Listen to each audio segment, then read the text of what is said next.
Good morning, good morning, good morning, and welcome once again to the Justice Beat Talk Show. We're back with you for another episode, season 6, episode 4, in which we're going to be speaking with a guest that we're very excited to have today, Ms. Rhonda Swenson. She is a mitigation specialist, and our guest host for today in terms of interviewing will be Mr. Jack Prubin. He's associate producer and a student at Adler University. We also have joining us today, as usual, our in-house show consultant, clinical show consultant, Karen Sutton, who's a licensed clinical social worker. Good morning, everybody. Good morning. Good morning. All right. So, as you all know, this season, I've been doing a really quick introduction in terms of I'm not centered in the show anymore. I'm allowing all of our social justice practicum students to serve in the role of guest interviewer of all of our guests. I will join back around 10:45 for our Q&A. So I'm going to turn the show over this morning to Mr. Jack Prubin. Hello. Ron, how's your morning go so far? Good. I have this puppy and he might try to, he's really anxious today. Horrible. No, it's good to have an extra guest, right? We have to email him.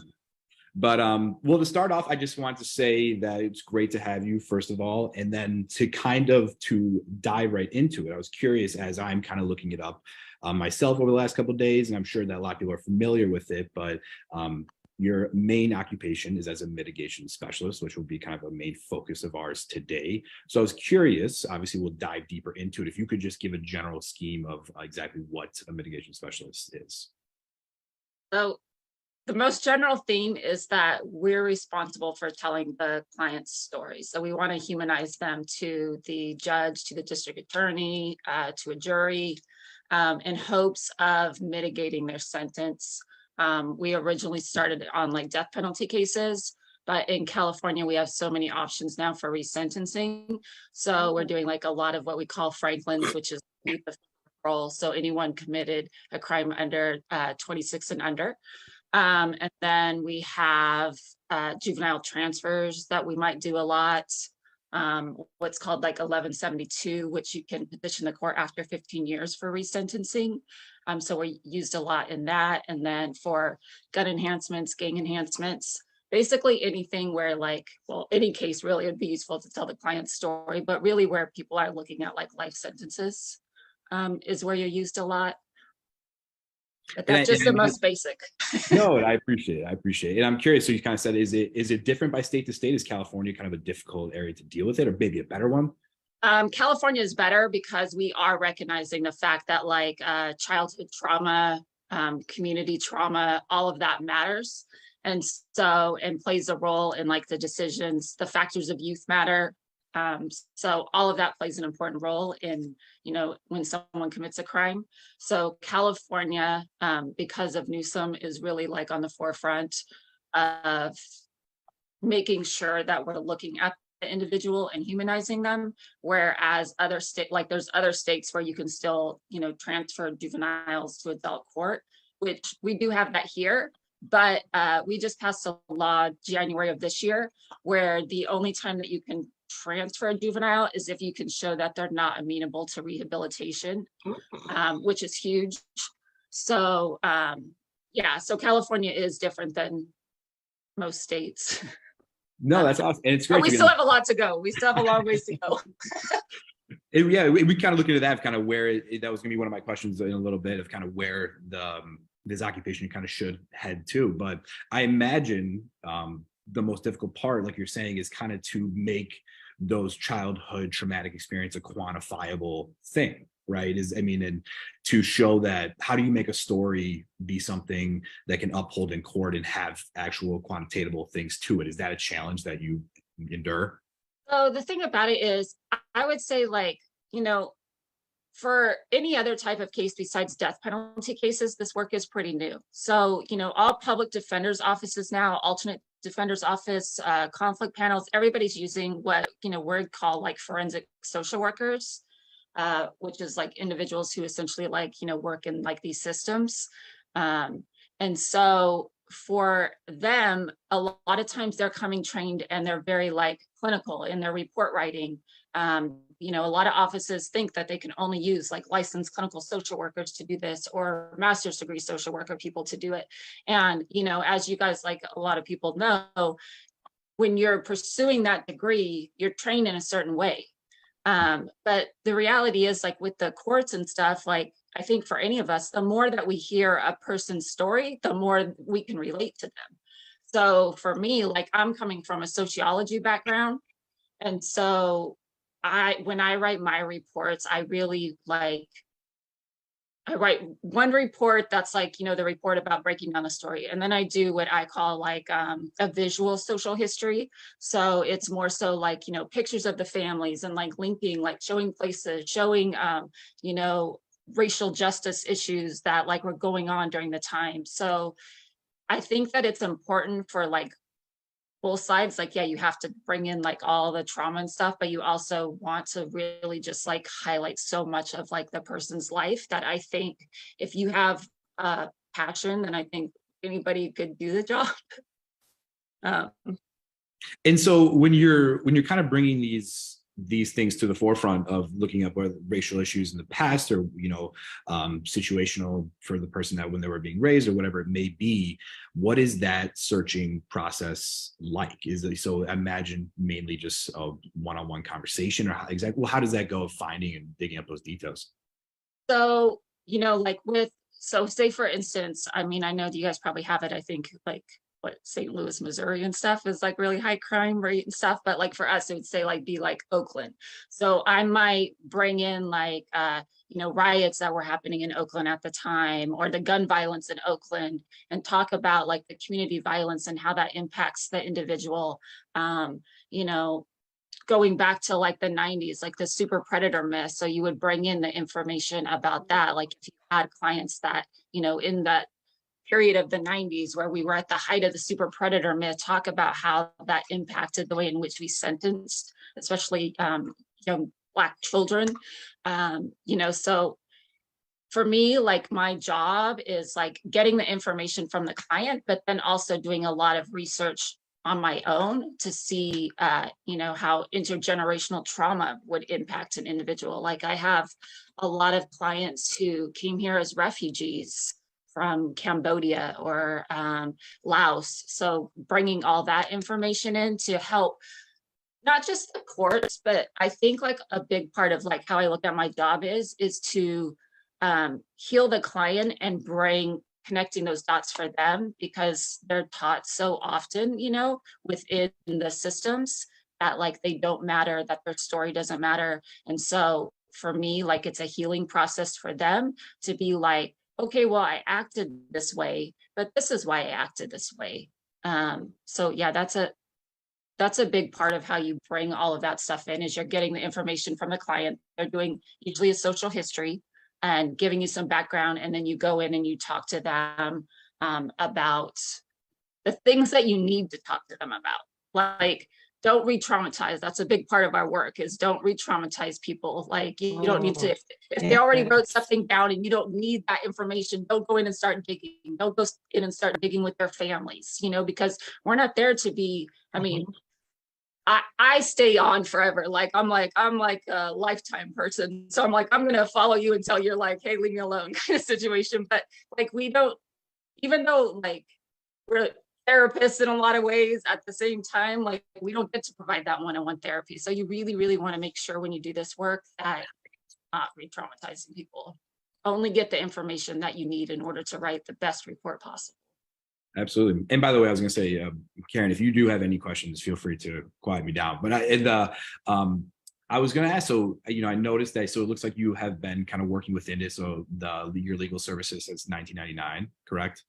And then how is these, you know, you said that kind of Gavin Newsom, California is on the forefront of this in general and doing a good job acknowledging there's, you know, places to grow. But I'm curious of how have you seen this industry change, you know, and have you seen more acceptance to it, or when, you know, maybe judges are more open to the idea of it, or whatever it may be? How have you kind of seen that throughout your career? So I want to say a big part of the change is the fact that we have like so many lifers that are getting out. So the system impacted individuals who are getting out and they're a part of nonprofits, they're starting nonprofits, they're advocating for, change of legislation. Like, to me, that has been the big change. Like, yes, we've had, a governor and senators and all of these people that are like doing this amazing work. But if we didn't have the people who are most impacted by the system, the families trying to change the laws for their loved ones, if we didn't have those nonprofits, community organizations at the forefront of doing this work, our laws wouldn't change. California does still have the death penalty. People think we don't, because there's a moratorium on it, so there's a hold. But at the same time, if we get, it gets close, but it never passes to change the law. So if we get someone in here that is a red state person, then it's gonna stay. And all those people are going to most likely, it's going to pick back up. So, I still have active death penalty cases in California. And those can just drag on forever kind of thing? Yeah, death penalty cases drag on forever. I just have a guy that settled, 3 weeks ago now, took a plea after, and he's been in county jail for 11 years. And so they sit there with that kind of looming over their head, huh? Yeah, and I guess that kind of like can transition to another point. Like, I don't think people understand the difference between jail and prison. Like, in jail, you're not getting any kind of program. You're not able to work a job. You're essentially in your cell for the most part, 24/7. My client was telling me that in his certain jail, there's just some new legislation that came down where they have to be out for at least 15 hours a week of their cell. So, but what the jail is doing is giving them yard, which is a, concrete, there's stuff over the even ceiling, you can't really see the sky because that's a blocked vision. But so they're uncuffed in that cement yard for 3 hours. And then the other amount of time, they're just handcuffing all these guys to a bench and having them sit out and handing them a tablet. So jail is just, to me, like a whole like different level. Like, at least in prison, people are programming. There's like some visitors, coming in and doing the programs. They are out of their cell. Like, we talk about solitary confinement, but to me, like, people don't think about that jail is solitary confinement. They're not getting out at least 1 hour a day. Sometimes it's like 48 hours before they even go outside. So yeah, death penalty case. This may be like a very broad question. I'm just curious, what would be, I guess there's no advantage to anybody for that process of having the length and time in jail, correct? Is there any, like, why would that not be a situation that's possibly? I think so there's like two avenues. So there's the avenue that, like, the court process is so backed up. So attorneys are just continuing. They're waiting for, discovery to come in from the district attorney. They're waiting to review the discovery. The average caseload for, say, like a public defender is like hundreds of cases. So if you have like these serious felonies, you have to kind of put it off till you can review everything. But a lot of the problem is that, like, cases drag on forever because our system is not designed to actually hold trials. There's just no capacity to hold these trials. So it's like, everybody's waiting for, like, essentially the best possible plea. But also, for me, I think jails are designed to get people to take those plea deals, because the jail environment is so bad that it's like, I'm going to take whatever deal you give me to get the heck out of this place. And I don't care if it is, life in prison. I'll take my chances that I'll never get out. I just don't want to be in this place anymore. Wow. No, I never was quite aware. I think a lot of people, well, not a lot of people, but I've learned about the difference between jail and prison, but I did not know about the extent of which a state can be at jail. And then yeah, honestly, like, most of them are getting out, like, especially if you're in there for a serious felony, you're getting out of your cell, like, before that whole 15-hour thing. It was 3 hours a week. So 3 hours a week, and in jail, you don't have a television. They have a television, it might be like on the wall far away, and so you can't even hear it. You've got to stand at the door and watch it. You don't have a radio in there. You can't put pictures of your family on the wall. You're just essentially in this, like, cement box, just waning. And the costs are high. So the cost of phone calls. So in California, we just passed free phone calls for families, but it's only for prison. So the jail calls, it could still be like, $15 for 15 minutes. Commissary, store, whatever you guys call it, is high. It's like triple the price of what it is out here. They don't give you like, if you get soap, like if you can't have any money on your books in order to get like, say, like soap or deodorant or anything like that. And then when you do get that, it's like that little bar of like soap that we all get, like, if you go to a hotel or motel or whatever, that's what you get for like the week to use. So there's just like I said, there's all of this like things that they do that to me is just plain flat out torture in order to get people to take pleas.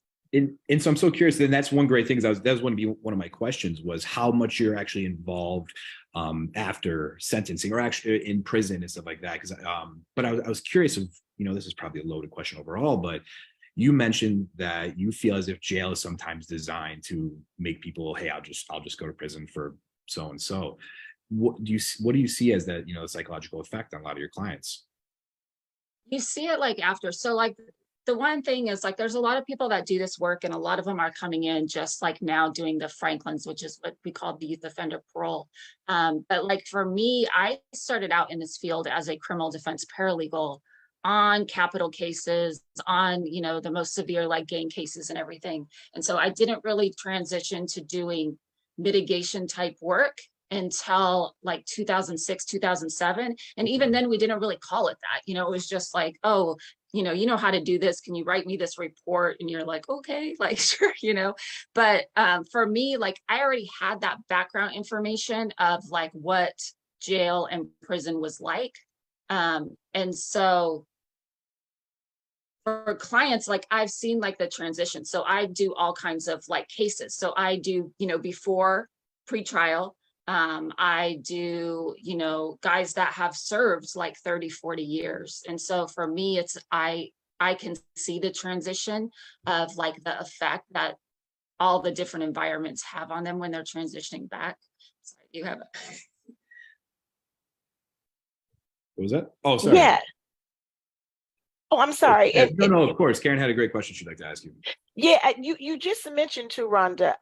You mentioned again the Franklin hearings, and I just did a little bit of research on that, and I also saw something that said that these were only applicable for controlling offenses.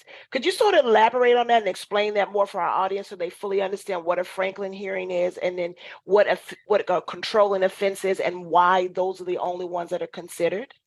Yeah, I mean, I feel like there is a little bit of like loopholes with like California. So like, for instance, like we just had where like, okay, so the Franklin is for, I think in a lot of states, they have them like 21 and under. Some states have it for people 23 and under. And then ours, I think California is the only one that looks at individuals who committed their crime 26 and under. And so what the Franklin does is it allows for anyone 26 and under to submit to the courts mitigating evidence that is then provided to the parole board for their Franklin hearing. So what happens is if you can go to a board for YOP at 15, 20, or 25, depending upon what your sentence is. And so those individuals like get this Franklin packet. Sometimes like we get these cases and we work on them for years. Sometimes we might have a quick turnaround because, the client didn't even know that they were eligible for one. So Franklins have been around essentially like this individual, Frank, his last name is Franklin, petitioned the court for like this purpose. And so when Franklin's originally started, it used to reopen the case. And so once a case is reopened, then that gives you the benefits of all the new laws. But I think the courts were like a little bit like, oh no, we can't do that. We have too many of these people. So then it was like, okay, well, there's supposed to be a hearing, but there's not a hearing. Like there's a hearing, but essentially all we do is submit this report. It goes into the court file, which then goes into the individual's C file for prison. And then that gives the parole board the opportunity to review this mitigating evidence. Some individuals, when they do this work, so I like to do it where I submit my report to the courts and everyone after I have seen the psych report from the prison. There are some individuals that like to forefront that and submit their report so that the psych person from the prison sees their report when they write. I personally don't do it that way because I'm like, these people are a part of the institution, the psychologists from CBCR or whatever the prison. So they have their job, I have my job. And I want to see what they've written in their report before I write my report. But, like I said, we all do this work differently because essentially there's not a field of study in this work to do it. But the controlling offense, sorry, we get off track because there's so much you can cover. That's okay. That's okay. The controlling offense. So let's say if like someone's in there for murder, like essentially just think of it as like their main offense. What happens is if someone once they get inside, if they commit, say, a second offense, then that could prohibit them from being able to get a Franklin. Okay. Yeah, so that's usually like what it is, just like your main offense that you've committed, like the big one. Okay, thank you so much for that. And if you would allow, Jack, just a quick follow-up. I wanted to mention to you, Rhonda, that several years ago, I attended a National Association of Forensic Social Workers conference in Atlanta. And one of the things that always was interesting to me is that mitigation work is very, very involved. And I remember someone telling their story about working with a particular client, how long they were engaged, and just how emotionally attached they were to the case. So I was wondering if you could speak to maintaining boundaries and objectivity, but of course appealing for the client, because I just would imagine it's really difficult in that role because it's such hard work. You don't lose sight of the conviction or the offense, but what you need to do is so emotional. But I just wonder about those boundaries and how do you get that work done and hold on to yourself? I always tell like clients, I'm like, I'm the most professional but unprofessional person you will like ever meet. Because it's like at the forefront of like, I think just for me as an individual, it's like the humanity of, like, I understand, like, we didn't all start out in life with like, the first chance. Like some of us were born to like, two parents, and we didn't think about all these like, things that everyone else essentially has had to go through in life. And so, but in mitigation, yeah, you are connected, especially on death penalty cases. Like we have to go like 3 generations back. Like I take people's like children to visit them. I've watched like my guy that I've had for 9 years. Like I first came on the case and his son was just only a couple years old. And, now he's almost like 10 years old. And so I've watched him grow. He's watched, my clients seen like me go through like my daughter moving off to New York to go to college. And you know what I mean? Like, the passing of like family members, like, I've had guys where I've had to go deliver the news that their like parent has died. So in essence, it's like, yeah, like these individuals like become your friends, which is so looked down on in the system to have that humanity. I think, especially for me, like I am a 5'11" and a half tall, like, thin blonde, and like, it's always like this, like, oh, well, you must have feelings for your client, like that's how the correctional system. And it's like, no, I'm just this is a person and I am a person. And, that's how you have to like look at it. So when you're talking about like, even just like making sure that you decompress, I think we just all have our ways in which we do that. Like for me, it's like, I watch a lot of like television. I have this puppy now who drives me crazy. But yeah, it's just, and I also like, there's people that are like, that do the work that I'm like friends with, but it's like, I keep like my core group of like, like it's like my daughter and like my closest friend, like those are like the 2 individuals that I kind of like, my poor daughter and my poor friend, but I talk to the most about like my work.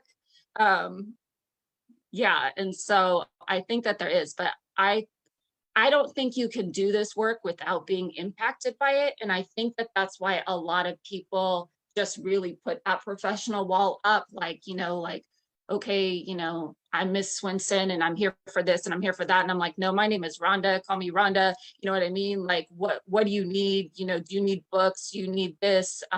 Reaching out like to the family, family. I'm a late night person, so I'm usually up till like 3:30 in the morning. So I tell clients like, call, text if you need to talk. I tell like their families like the same thing. Like, I'm here for you and I'm going to continue to be here for you. And especially in the like forefront, like I tell clients and their families like, yeah, if they got a sentence that where they're going to be in there, I'm like, I'm not going anywhere. If I see a new law that's going to benefit you, I'm going to send you that information. If I'm not on your case anymore for whatever the reason may be, then I'm still going to be there for you. And so that's a part of the not re-traumatizing people. Is like, you don't want, I think when you do this work, we do a disservice when we're like, okay, I wrote this report, have a nice life, I'll see you later. Because that's what so many individuals are used to, is people disappearing. And so I really, really try my best I'm here for whatever capacity you need me for. Thank you so much for elaborating on that. That was incredibly helpful, because it's emotional work. It's emotional work. And it does affect you. Like I was just talking to like a friend the other day, and she lost, a juvenile transfer. And so, I'm like, are you, how are you doing? Like, do you need anything? Because we all like kind of do that for each other, because here's the thing. So if I get like a bad, like, if the client gets a bad sentence, I'm like crying for days. I can't like really like focus on other stuff, because you're devastated, because you take it personal. You're like, second guessing yourself, like, what could I have done different? What could I have said different? Which I think kind of brings up an important issue. Like, in California, everybody thinks like, oh, California is just liberal, but our whole Central Valley is very, very conservative. And so the sentences are just all across the board. Like in California, we just, in San Francisco, we had a progressive DA, which they ended up voting out. And so now they have someone who's very, very conservative, and she's just kind of has brought back juvenile transfers and, tough on cases. And then it was across the bridge, like a 15, 20-minute drive. We had someone who was like really conservative in the office for 20-something years. And now we have a new progressive district attorney there who's like, I don't want, them to do enhancements. I'm not going to pursue like the death penalty. I'm not going to do juvenile transfers. So things can change so quickly. And a part of that big change that you want to do is getting district attorneys in there. Like that's how you start to change the system too. Absolutely. And then, Karen, thank you so much for that. And then I was going to say, I just realized that we never quite touched on it. But so what was your exact transition into kind of the mitigation specialist? Because in 2006, so I misread it. It looks like since 1999, you've had your own, what was the name of it? But basically since 1999, then you transitioned in 2006 to actually being within this particular field. Yeah. So when I was getting my bachelor's degree, I remember like my advisor being like, oh, you should pursue like social work. And I'm like, heck no. I'm like, so me, my mom, and my stepdad, because I was a single mom, raised my daughter just completely by myself. Her dad signed over his parental rights. So for me, like I always took jobs where I could like really essentially work from home. And so like I said, started out as a paralegal working on like serious felonies and stuff. And then my family, we were doing foster care. And we always at one time had like 4 teenage boys. And we started that like I was in my early 20s. And so in 2006, the place that I took cases for as a paralegal, we had gotten a grant to do, not even a grant, we got the contract to do juvenile dependency in another county. And so my boss was like, hey, you know how to do this stuff, go over there and open up this office. And so then when, I went over there in 2006 to open up the office and got to talking to the attorneys, they were more so like, hey, we do this like, different type of, they did criminal cases and dependency cases. They were like, start working on our cases. So that's how like the transition essentially was made for me. But I did actually do a couple of years of law school. And the first couple of years of law school, the first day of law school was September 11th, which I was like, I mean, why do I have to be here? Like, my daughter was only a couple years old. I was like, I feel like I should be home. But, I stuck it out for 2 years, and I had a death penalty case my first year. And that I was doing that. And so I was like, you didn't spend enough time with clients. That I was like, I don't want to do this work and be giving people these horrible sentences and just not really know like anything about this person. Like, and so for me, I was like, I'm going to go back and get my master's degree. And then, pursue a different like avenue. So that's kind of where that ended up happening. And that was way earlier than 2006, but. Absolutely. And I was curious too, just overall, as you continue to work with people over these last couple of years, or what would be, do you have any particular stories that, about, obviously we've learned about the constant re-entry into jail or prison and how that process needs to be stopped. And that's a whole nother conversation, but I was curious if you have any general like success stories or any stories that you like to speak on about times where you felt that the process really worked out for an individual. Here's the thing is that no matter what the sentence is, I think the process always works out for the individual, because you are you're allowing that individual to be seen, and so it's like when they read and see like what you wrote, like the thank yous that you get, like, I mean, I always think like, I do this work for them, but at the end of the day, like I also do this work for myself. Like that, there's nothing like more rewarding than to like make people start to feel like whole, because you have to think about like how all of these like, individuals that end up in the system, they internalize all of these like horrible things that people say about them. And so, when you come in there, like when I do my work, I don't really talk to my clients about the crime. So I talk to my clients about, everything that was happening up until that day. I might bring in that day if they had like older co-defendants, because that makes a difference. And then I talk about like what's happening after the crime. So, the thing about it is we focus so much on the crime that we forget that like, if all of these other things hadn't been happening in this person's life, then they wouldn't have committed this crime. So whether that be mental illness, whether that be poverty, whether that be like, not having any kind of support system, struggling in school, there's just all of these other factors that come into play, the community violence, like how do you function? I mean, I had one guy where I'll tell my clients like, do you have anybody that that has like lost their life to gun violence? And he was like, sorry, he was like, yeah, let me make you a list. And I was like, okay, he's got to make a list. So he, on a standard piece of paper with the lines, wrote 2 rows, and then also on the back. And I literally like looked up every single one of these persons. I was like, this can't be like, like this is a lie. He like grew up in Oakland. And even after like his case, like it's still coming in more and more and more. So it's like he knew at that time, at least like 50 something individuals. Like he was the only one left out of like all his childhood friends that hadn't died due to gun violence. How do you sit in class and function every day? How do you do anything and function every day? So I think when we start to like bring those stories to light and to them and to the courts, then they start to realize like, okay, I'm not a bad person. Like, yeah, I did this bad thing, but I'm not a bad person. And so, I feel like every client, like there's so much that I take away like from them. And I think hopefully there's so much that they take away from, me and my work.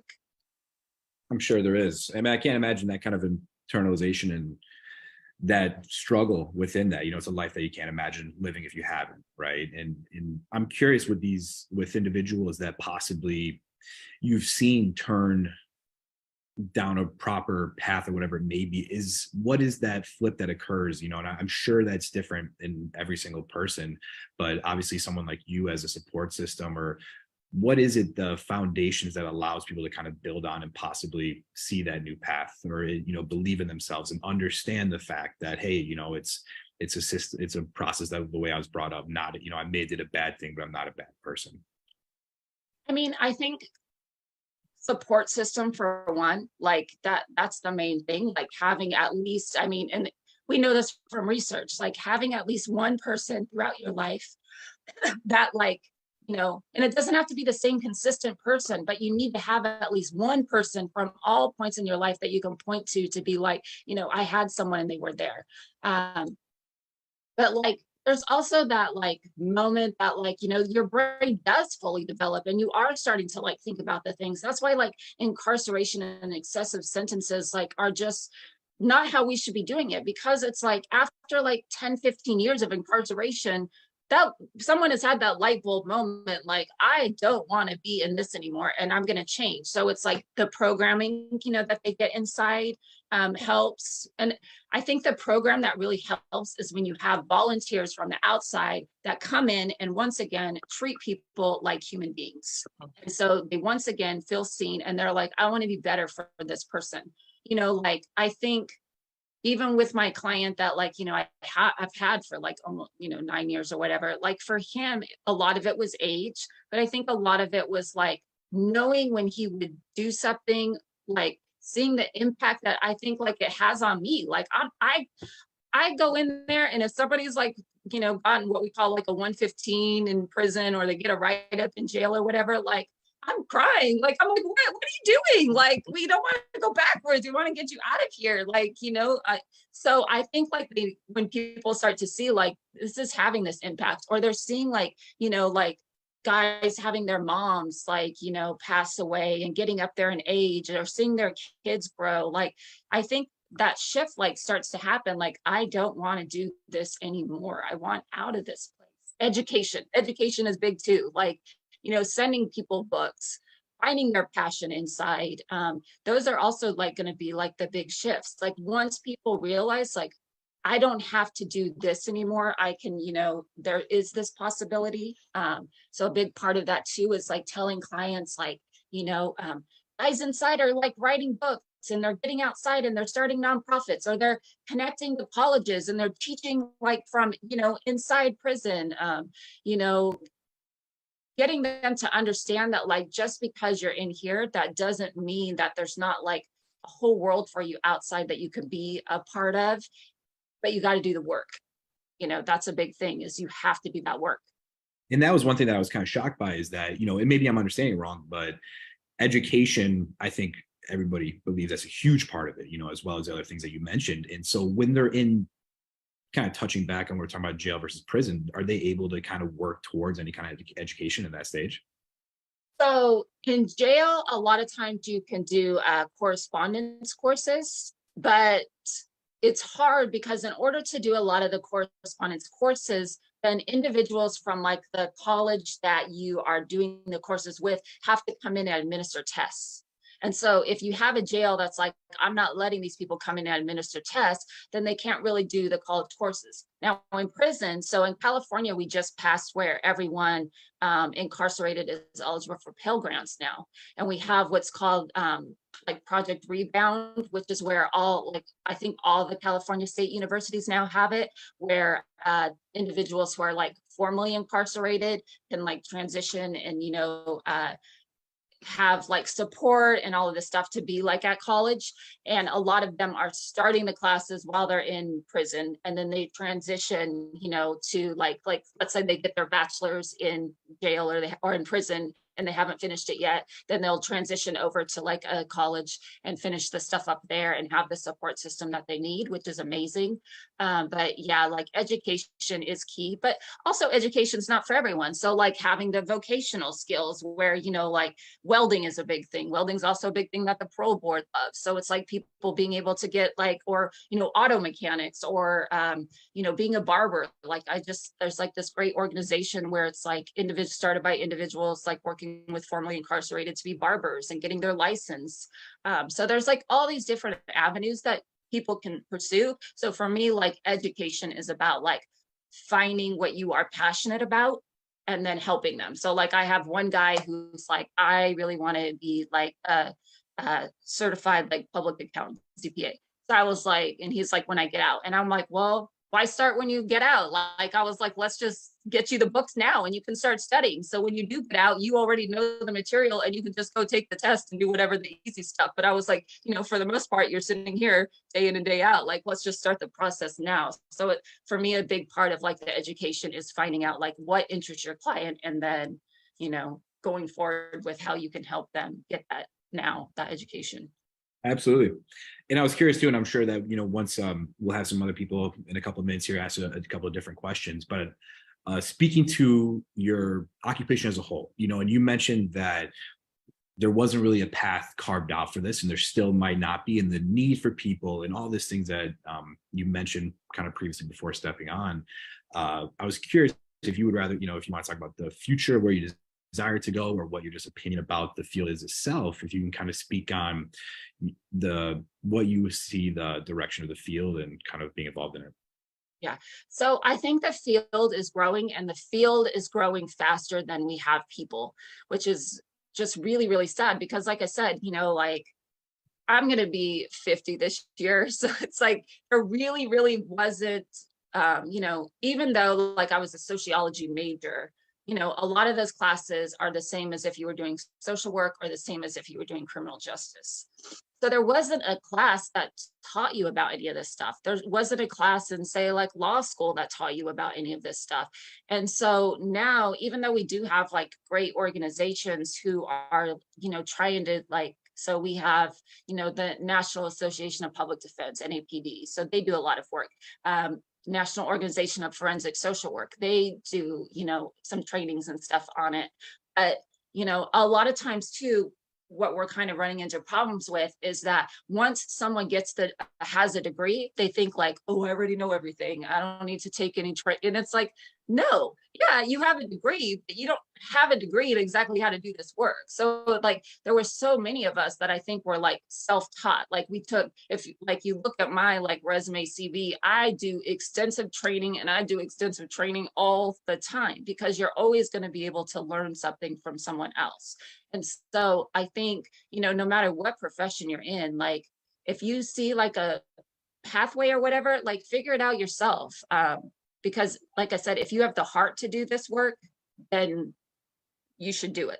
And I think, you know, because California is doing this, I think all these other states will follow. And, you know, most of the states do have social workers in public defenders' offices, but a lot of times how the social workers are utilized in when they first came into that space was more so that, okay, we need licensed clinical social workers so that we can do these like psychosocial reports to give to the courts for like, you know, mental health type purposes or diversion programs and stuff like that. So there's still a large group of those like individuals where, yes, there's a need for that.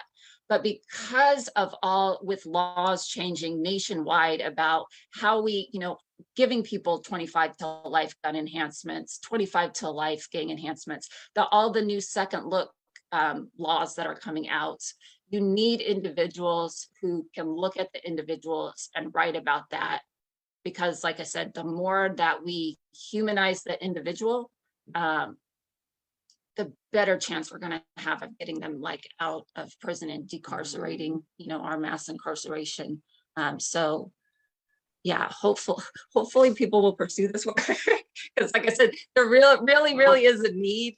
I can't express that enough. Like it's like gotten to the point where I've had to like at some points be like, I can't take on a new case for like, you know, 8 months. You know, and everyone carries a different caseload. And so, you know, some people might be like, I only have 10 cases. Some of us might be like, we have 50 cases, 60 cases or whatever.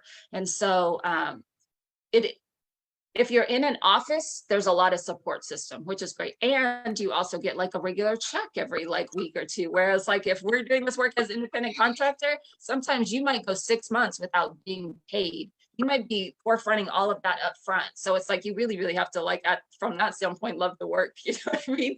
But yeah, I I think it's definitely something that we can pursue. And I really, really hope that colleges start to like offer it as a class. I think that's going to be huge, and something that I think national organizations need to be doing is saying, we're going to have, you know, a forensic social work mitigation type class and be teaching individuals how to do this work.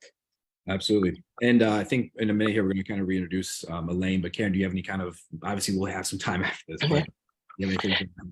Yeah, I just wanted to really thank you, Rhonda, because when we asked about the success story, I loved that you didn't focus success just on like someone's release, but it's the impact of your work and the fact that your goal, or an indirect goal of yours or an outcome, is that, you know, clients are humanized in a way that maybe they had not previously experienced. And so I thank you for that emphasis, because sometimes we think success is, oh, you just get released and you go on a life is great, but it is a change and a shift in how they see themselves. So I definitely thank you for your work. And I know there are other questions coming.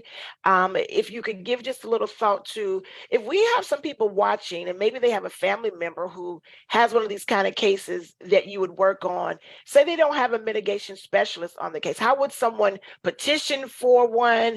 How do they go about requesting that for their family member or friends, you know, case, if they think it could be beneficial? You know, a lot of things like people could do up front, and there's like, you know, California has like some organizations now where like they're helping like families do it, to especially for like resentencing type stuff. A lot of the, sorry, my dog is, a lot of the work is, you know, the pictures, like getting the pictures. If you have records, you know, getting the school records. Like, for instance, if you have a family member who is just at the beginning of their case, and, you know, it hasn't been years since they graduated from school and stuff, go down immediately and ask for their cumulative educational file. So that, like, you know, those records are there. You know, in California, for like, say, a Franklin, which is the YOP, then they, someone can just call up like the public defender's office or the courts and be like, I qualify for a Franklin, and get it. And so like, even for the Franklin, because it's not a resentencing hearing, but a lot of times, like, we might get a client. And so like, when I go see the client, I'll be like, okay, well, you don't have parole board for, say, like 15 years, but let's see if you qualify for resentencing. And so then I can like work on that like part immediately. So like for family members, they are key to doing this work. And so if you're like a family member and you're like, oh, well, you know, a lot of stuff's happened, I don't have pictures or whatever, call up every single person that you know that might have a picture of your like loved one. You know what I mean? There's got to be pictures out there. There has to be something. So like getting, you know, getting out there and doing like the things that you can do, so that like, even when you're going to talk to, say, an attorney or whatever about getting some kind of mitigation, being able to take them and say, look, this is what I started, you know, part of like the intergenerational trauma, like, you know, I always talk about like the guys inside are doing that trauma work, but the families outside in your support system is not doing that trauma work. They are not doing like mental health stuff. Like, let's just be honest. So if like, say, a parent, be honest about everything that was going on in your life. If your child was in like taken by like CPS, and, you know, there's social service records and stuff, go get those social service records. Write down if you knew that like you guys were moving around, if you were homeless at times, like tell the story from your perspective so that you could go and give the information, say, look, you know, this is everything that is going on in, you know, my loved one's life or whatever. So I think that that's how you can do it. And like I said, I'm not too familiar about like what happens in every other state. I really can only talk about California, because that's, I mean, I do so much work in California that I don't really try to do any other state. But yeah, and if there's not an organization, start an organization. Like there's great places that you can look at that are doing the work. Like we have some great works that do like, you know, videos like for individuals to, you know, do stuff like that. Like I said, I try to do like the whole PowerPoint thing, make a PowerPoint of like your loved one. And find people in your state that are doing the work and, reach out to them and talk to them, because that's the thing. Like, we do want to help people. So it's like, even though we can't particularly work on your case, if you ask me questions, I'm going to help you, and send you materials that will help you. Absolutely. Elaine, I think you might be muted. Okay. Thank you so much. I'm sorry, we've got to move into our Q&A because we've got about 5 or 6 questions on Facebook that we got to get to. So, but listen, the commentary on Facebook is really heating up. This is a really interesting topic. And Jack, you're killing it with the questions. Karen, you're killing it with the questions. People are really asking about this field because a lot of folks didn't know about it. And we got some plans though. So we got some plans. All right. Social media team, come on and join us back, please. We've got about 5 or 6 questions as I've counted out here on Facebook. All right, this is our Q&A segment. Typically, we start our Q&A at about 10:45, but the conversation has been so robust, we're a little bit late getting started, but nonetheless, we're going to get to all of the questions, okay? All right, who wants to go first? We're posing the questions to Miss Rhonda. You're muted, Erica.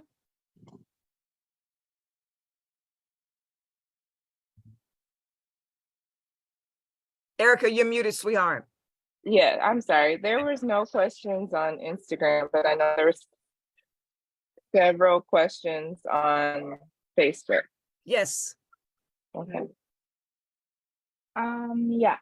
So we had quite a few questions. The first one was, where are the greatest needs for mitigation services, specific population types? Example, like adults, juvenile, etc.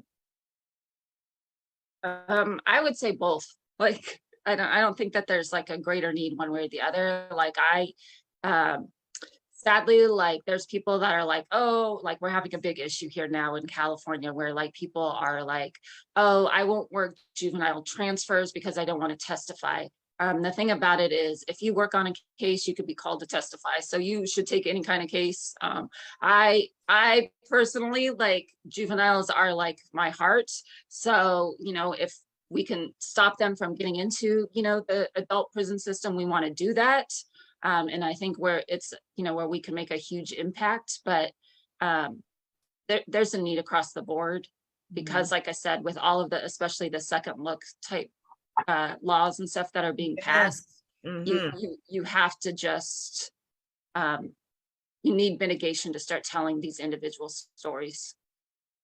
I'm glad you brought that up. If I may interject for 1 second, the Sentencing Project in DC released an announcement this week about their new Second Look network. And we're trying to become a part of that network as well, at least from a media and communications end. And so do you all do much work with the Sentencing Project in DC? No, I'm actually like on the advisory board for what it's called PJDC, the Pacific Juvenile Defender Center here. And so we do juvenile work. And so we do counteract a lot with like the adult center, like we're a part of their nationwide network. But like with the Sentencing Project, I don't know if people are familiar, but they just recently came out with a report where they said sentences should essentially be capped at 20 years. In California, we're making it so for the resentencing, people are getting a second look after 15 years.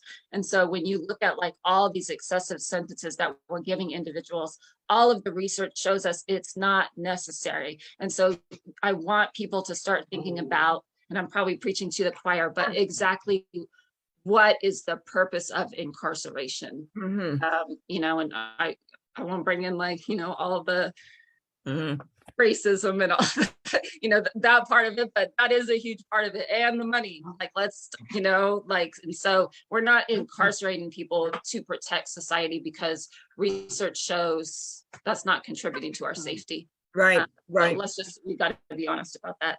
All right, Fazana, next question. Next question is, how often do criminal defense attorneys secure the services of mitigation specialists to aid in the representation of their clients? So in a capital case, you have to have a mitigation specialist. It's, you don't have a choice. Like, you have to have a mitigation specialist, because the field is relatively new per se, which seems crazy because a lot of us have been doing it for so many years, but it is new. And so there is a lot of pushback, and attorneys feel like, well, I've kind of been doing this work a little bit myself, so I don't need, that, and that control issue of like wanting to control their cases. But like, even just this last week, I was on like a Zoom with a new like conflicts panel that has like started a social work group, component. And so, it was with social workers and attorneys. And so getting them to understand that like, we essentially are trained in, ACEs, childhood adverse experiences, community adverse experiences, trauma, and so we bring a different level that you weren't trained in. So trust our expertise to be a part of the team, because we want to help the client. And so older attorneys are still like, wait, I don't really get what this is. Like the newer ones are like really on board. And, then you have like the ones that are like in the middle that are like, but it is growing. And I think when they're in the offices, it's very easy to get them. But like when we're independent contractors, like we are essentially hired as like experts to do the work. And so, I kind of just all come from like different capacities, but I'd say defense attorneys are getting on board, just maybe not as quickly as I would like. Great. Next, Fazana. The next question we have here is, what does a typical day of a mitigation specialist look like? Is no typical day. Your morning could start out with like 20 texts from like a mom that's like, I haven't heard from my son in 2 weeks and I'm worried, can you find anything out? Or you could start out, you like, if I have concrete meetings planned, then of course I kind of like know what my day is going to be like. If say now because of COVID, like we can like video visits with clients. Sometimes a lot of my day is I might travel, say, 3 hours one way to go see a client at a jail or prison. And I get there and they're like, oh, you can't visit today. And so then I get in my car and I drive 3.5 hours home. And by the time I get home, I'm like, oh, I don't want to work. You know what I mean? So it's like there's no typical day. And I think that's a part. There's probably more so a typical day if you are in a 9 to 5 office setting. So there's people that do this work and they're like, I come into the office at 9 o'clock and I leave at 5 o'clock and I turn my work phone off and I don't do any of that. My thing is like, I, usually have my ringer off, because if I'm not like doing something, I'm writing. So that's why I say it's best to send me a text or an email. But I don't know, because I don't do this. I don't think, for me personally, I don't think this is a 9 to 5 job. I think this is a 24 hours a day, 7 days a week job, because that's how people are. People need help 24/7. And so in order, I think, to like the big thing, not re-traumatize people, and you try to be present as much as you possibly can. Right. Fazana.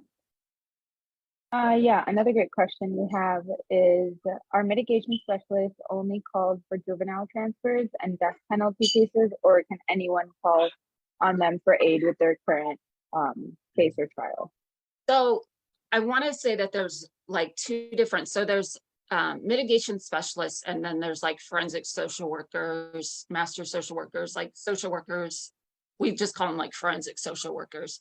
So there's a little bit of two different avenues. So a forensic social worker in, say, like, a traditional on a criminal case could be used at any setting. So they might be used to, talk about like mental health diversion and why this client should go to like, alcohol, like a rehab versus going to jail. So they might be called to write that kind of report. They might be called to say, do a resentencing petition to talk about like the transformation about this individual in their lives. You might just not even maybe necessarily meet the client, like they just maybe want you to review some records. Like there's so many different avenues that it's kind of like, it would just take me, I feel like, forever to kind of speak on. But no, you could use them in any capacity, and you should use them in any capacity. Okay, that's good to know. That's good to know. Fazana. Yes, there's two more questions. So, how new is the work of a mitigation specialist in the justice system? It's not new. So it's new in one sense that they're being utilized in all these different ways. It's not new when it comes to like death penalty cases, because that's where it started. But it's new to use mitigation specialists in all of the ways in which we are utilized now, which, like I'm saying, so like it kind of went from death penalty to juvenile transfers. Now it's the Franklin cases, Miller cases, which is like, not being able to try like 14, 15-year-olds as adults. And then you have, like I said, all of these like resentencing avenues, which is like the enhancements. So in California, in order to, when you give people enhancements, you also have to take into consideration childhood trauma now. So, we're used in that capacity to talk about it. So yeah, it's not new in that sense. I would say even a lot of social work programs, San Francisco Public Defender's Office has had it for decades. They were using social workers, but the majority of offices, I'm going to say, are probably within the last like 5 to 10 years. And so when you look at like, say, our educational system, as far as like colleges and stuff, we haven't caught up with the fact that like, this is a real field that people need to be pursuing. And we have to train individuals to do this work because like I started a social work program at a public defender's office, and we we did this kind of thing where like half the budget was coming from social services and then half the budget was coming from the public defender's office. So what happened is I had these 2 social workers who had been in the field for years, but literally knew nothing about the criminal justice system at all. So it's like I had to like train them about like the criminal justice system, because if you don't know about the criminal justice system, then you're not going to know the impact that it's having on your clients.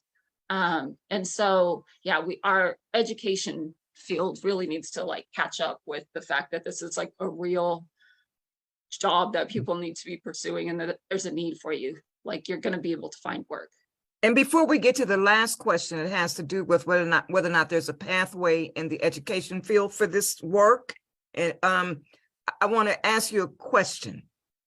What is your opinion about, or do you think that mitigation services should be called for before certifying juveniles as adults? Yes, most definitely. I mean, I think that mitigation services should be used at the forefront of every single case. Okay. Like there's nothing worse to me than when an attorney calls me after they've lost a case and they're like, oh, now my client's going to be sentenced and I don't know what to do. And then I'm like, in my mind, I'm like, why are you just calling me now? And it's even worse when that happens, when you start digging in and you know the horrible life that this client has had. And you're like, had you put this on, then your client would not have been convicted. Because here's the thing that I think about too, is that I want a jury, before they convict someone, to know who that individual is. And if you, after that fact, if you are okay with sentencing this individual to life, then that's on you to live with. But I'm like, I know for me personally, there has to be at least like one person on a jury that would be like, I just can't do it. Like, I can't sentence this person to life, which I think is, another part that's wrong.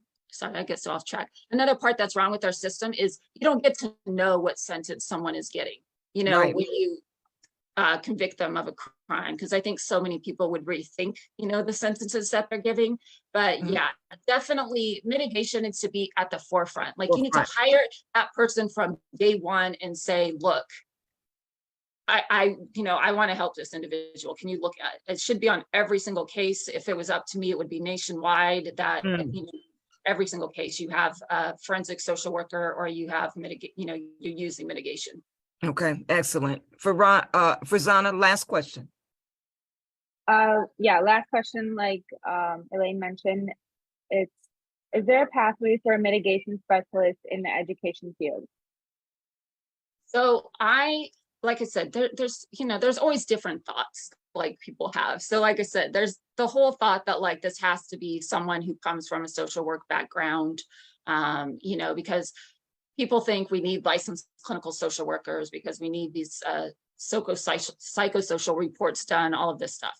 That is not the case. Like I said, for me, I think sociology really like opens the door because you're looking at society as a whole. So you're looking at like the individual and the effects that like society has on, you know, the impact that it has on people's lives. So I think that that's always a good avenue to pursue. Plus, like I said, a lot of your classes are going to be social work and criminal justice, and you can really cater to what you need.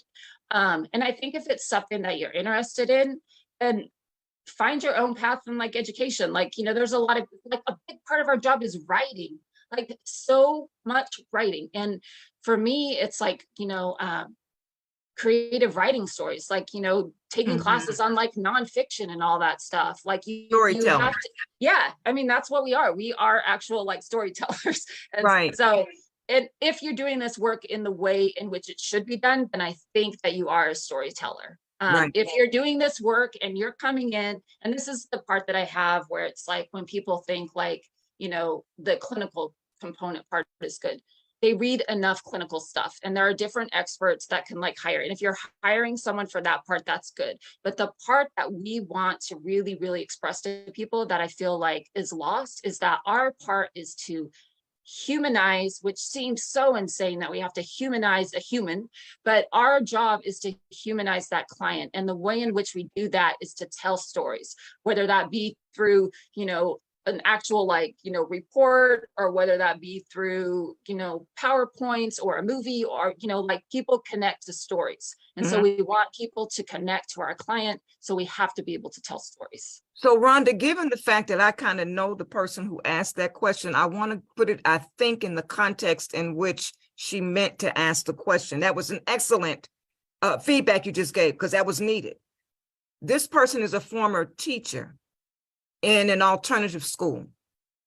And so in the context of the K through 12 environment, where we know we have a lot of the school to prison pipeline issues and kids' unwarranted interactions with school resource officers, do you think mitigation specialists would also be beneficial in that setting as well? Yeah, I mean, when you think about like, you know, a part of like, you know, I really look at like in my work is like education. And so, you know, you're really looking at like where the school failed this individual. Like, you know, we're not teaching, like, I think after COVID, it really opened a lot of people's eyes to like trauma and what that looked like and everything.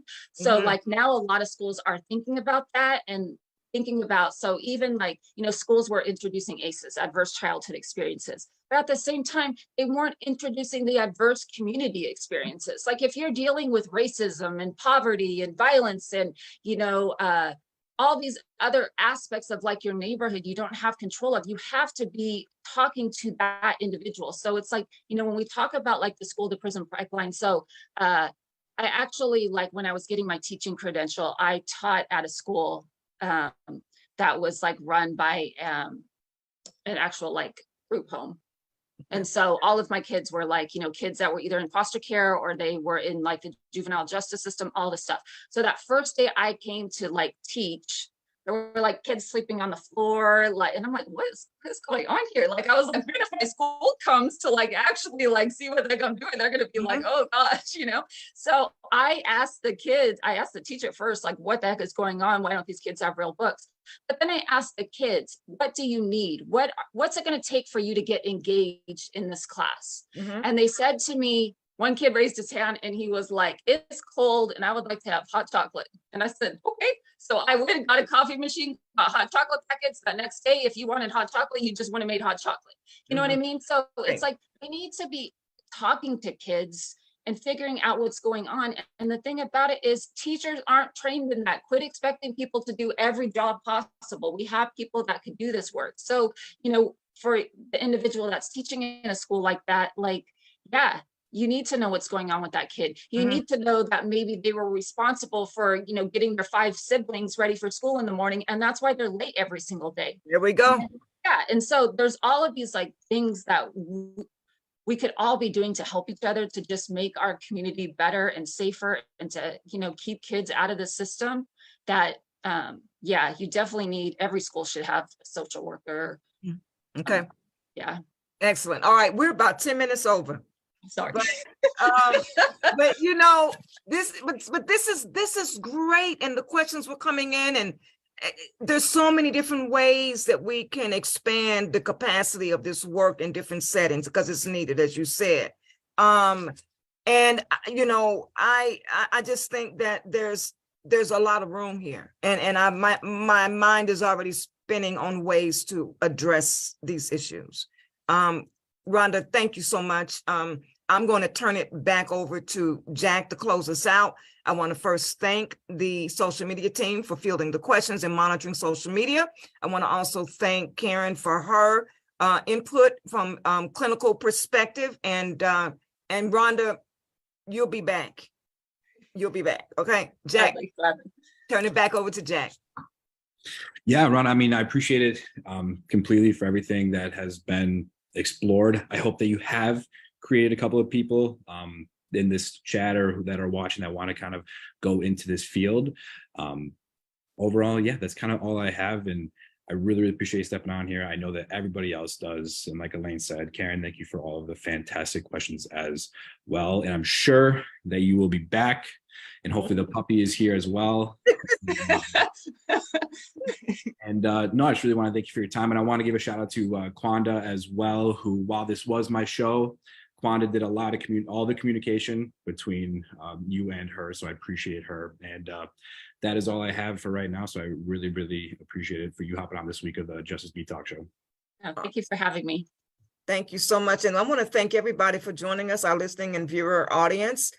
We appreciate so much your support, and we will be back on next Saturday for another episode of the Justice Beat Talk Show. Take care. God bless, and have a wonderful weekend.